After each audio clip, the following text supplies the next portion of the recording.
Isahluko sesine sendatshana enesihloko esithi Ehlisa umoya ebhalwe uKhangezani Majola kusekuseni uzethu ulungisa ibreakfast. Qho sabona mamekazi. Yebo. Uyaphila kodwa? Hayibo mamekazi. Kwenze njani namhlanje? Ongathi angibaliwe nje mina we-breakfast. Angihleyisi nawe bayanda. La ekhaya wonke umuntu unesandla zakhe. Akekho umuntu ongenazandla la ekhaya. Umuntu olambile uzoyenzela yini ibreakfast. Hayibo mamekazi. Into yanini ke manje leyo? Ngoba phela nje uhlezi ungenzela ibreakfast la ekhaya. Webayanda. Mina izolo ngibone kahle ukuthi la ekhaya kahle kahle umuntu mayicabangele. Akekho ucabangela omunye. Phela akwazi ukuthi mina nje ngalala ngedwa nje endlini. Mangabe la ekhaya siyacabangelana, akwazi lokho. Hawu mamekazi, kuthe kusenjalo, kukhale ucingo. Olwakho mamekazi.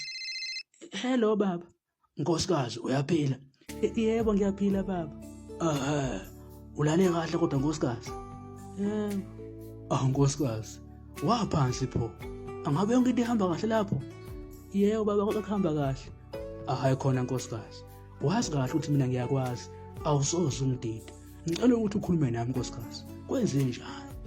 Hayi baba. Akukho lutho nje ukuthi kahle kahle. Ngathi nje ngingena kumkhuhlane angizizwa nje kahle. Kwakubi ke lokho. Kuzofuna ukuthi ngizame phela ukuthi ngikufake okuncane uzokwazi ukuthi uyobona udokotela.